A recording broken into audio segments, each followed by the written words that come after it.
All right, welcome to another episode of The Collective Perspective. I'm here with my boy, Joey.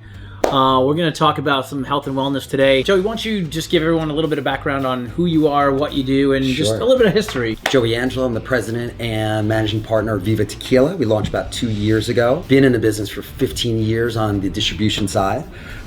Just turned 42 on Saturday. Congratulations. Happy birthday. So I wanted to talk to you.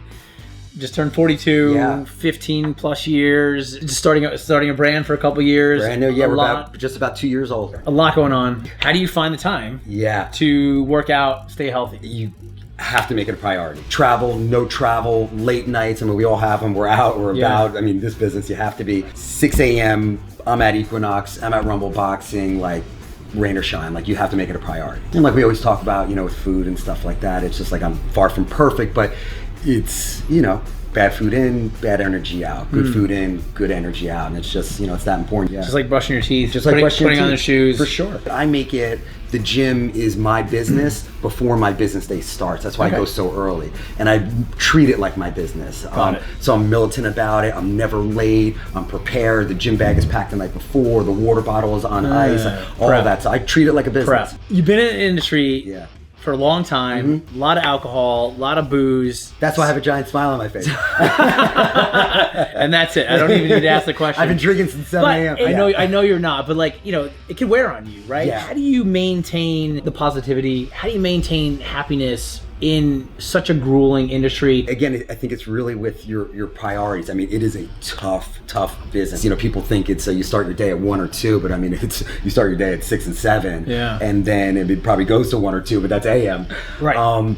But with the drinking and stuff like that, I entertain 4 or 5 nights a week, and I think you have to limit the drinking, especially when you're not like on the weekends and stuff, and you kind of pick and choose. And then also anything more than 2 or 3, you might want to tone that down. Or I always had club soda in my cocktails too to kind of slow it up a little bit. Those old school tricks. Yeah, you're not slamming 5 margaritas. You're not slamming 5 margaritas. Only 4, but you just you got to take care of yourself. It really it's going to be a short season if you don't. Are you doing anything mentally? Any meditation, yoga, to kind of get that mind? I don't do yoga. I think I'm too type A for it. But my buddy Eugene owns Catch Restaurants. He's very into meditation, so he put me on to it. He has a couple good apps and stuff. So I just started with like the 5 minutes and try to build my way up to 7 minutes. And it's been something. I mean, I've been doing it for about a year. It's something that's super, super helpful because I used to be like, and I have it right here.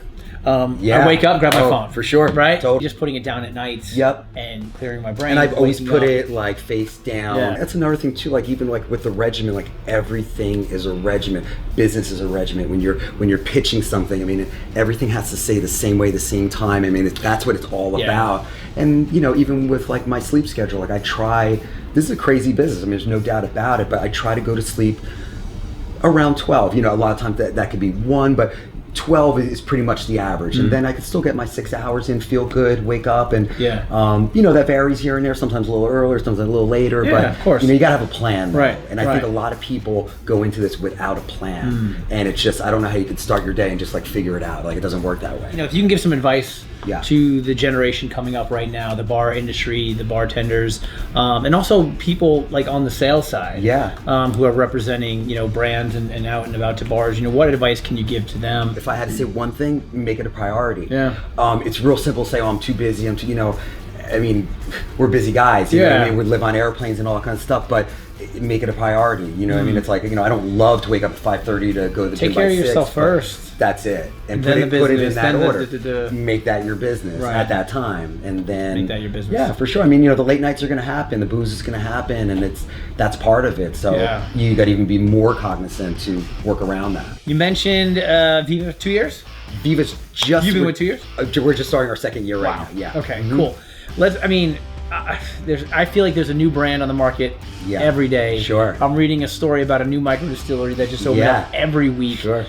I mean, this is a broad question, but how do you build a young brand in 2019 when you've got the giants that have history and a team and money, and then you have the other young, hungry competitors right on your tail? You really have to find your niche. You got to stay in your lane. Okay. So there's certain things we do. We are an extremely thoughtful brand. Viva Tequila is, we donate 10% net on every single bottle goes to animal abuse prevention. We donate to a ton of other charities. So much thought went into the juice itself and the packaging and everything we're about. My sales rep writes handwritten notes on Viva letterhead to everybody we present to, like all those like old school things that kind of don't exist anymore.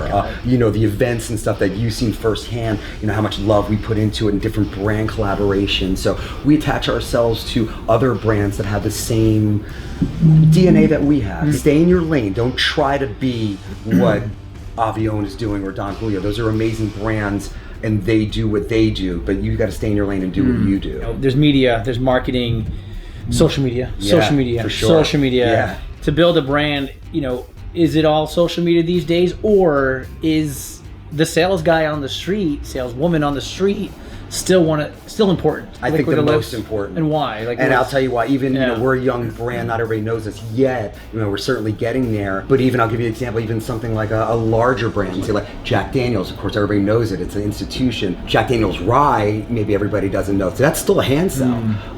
But I think the day-to-day person with the relationships on the streets, the most important part. You could build social media around that. And it's super important. Marketing's important. It's a 360. But you can never eliminate this. You know what I mean? That's the most important thing in the universe. And I'm an old school sales guy, so I'm always going to say that. You're the best, man. That's why I'm talking to you. Let's be honest. You were very successful. So how did you, 15 years ago, get that lifestyle, that life-work balance? I know you're killing it today. You're looking great. Have you always been that way? People think it's cool what we do, and it's awesome. It's fun. But it's like, it is 1 a.m. It is 6 a.m. Go to the party. Go to this. And it sounds cool, but it's like, sometimes you just want to go home and go to bed. For sure. And sometimes, you're into it. Right. And then all of a sudden it's 2:30 in the morning and it's like, I was always a workout guy. I don't think I found my groove up until about 10 years ago. I would kind of go through the motions, but Walt, I didn't treat it like a business. I have an amazing trainer, probably like the best in New York, really kind of had me focus on exactly what I'm doing and why. So you made it a priority. I made it a priority. I made it just like I make my business a priority. And I used to pride myself on being like the last guy out and the first guy up, and it's like, that's, it sounds funny and stuff like that. That could be super taxing on the body, but it's, it's one of those businesses. It's you got to be out late at night and you got to be up early in the morning. So you better take care of yourself. Or it's going to be a short season. Give me a day in the life of Joey. Give me a day in the life of like what you're doing, how you prioritize everything, and then what you're eating. Throughout the day, if you don't mind sharing. No, I'll give you yesterday. I woke up at 6. Actually, I worked out with my trainer for about 90 minutes. Came back. I made a keto pancake. What's in that? It was great. It's actually like a keto mix. You add water to it, and I added 1 scoop of Cinnamon Toast Crunch protein powder. Jeez. And it was great. Nice little pancake. Put some blueberries on it. It was great. Took a shower. Ran my reports for the day in my home office. Got everything together, took the train to the city, and even like last night, we pitched a new distributor in New Jersey, went super successful, came right back to the city, had about 7 appointments, I had a business dinner, there was an event I had to go to, and then I went to support a new account that just put us on their cocktail program. Wow. I didn't get home till probably like 12:45. Are you prepping meals? I usually pack. That's another thing, preparation. You pack? I do. I'll go to Trader Joe's. I buy the big thing of almonds. They're already pre-packed. I'll keep those in my briefcase. I have some in there right now. Buy the Quest bars and stuff like that. I try not to get too into the bars and stuff. You don't want to really depend on them. Right. I mean, they're good, but they're not great. For lunch, I was actually at an account. It has a nice big piece of grilled chicken with a salad. It was awesome, filled me up. And for dinner, actually I went to Lupa downtown, and what I had, it was a skirt steak with a ton of vegetables. Nice. I also drink a ton of water, probably a gallon a day. You do? I do. Are you drinking cocktails, tequila neat, or what's your... yeah, that's another thing too. As much as I love cocktails, I've certainly I'll have one to try them. Yeah. But I can't make a night of the cocktail. I mean, with the sugar. I just can't even function. Yeah. Viva Tequila on the rocks. with an orange twist, I'm good to go. Yeah. Never hangover, feel great. Yeah. And then lots of waters in between. Right. Yeah. Right. I think that's important. That's an old school thing that a lot of people don't do. Like, Yeah. I'll have 2 glasses of water for every cocktail. Yeah. You Well, I need think that. people just order. And Yeah. I'm the same way as you. I'll order, put it down, grab a water, and then you walk around. Because people just need to have something in their hand. That's right. Right? Yeah. So I'm like, just have That's water. right. Yeah. Sure. Cool, man. Well, I appreciate your Yeah, time. I think of it's course. super insightful. You know, I'm glad we've become friends over the Yeah, years. for sure. For sure. And keep up the Instagram stories. I working will. out. I promise. I'm always at the gym. I'm feeling good about myself, and I see you on Instagram. I'm like, damn it, Joey's crushing it. Just make it your business. I appreciate it, man. I love you, brother. I love you too. That's it. We'll see you guys next time.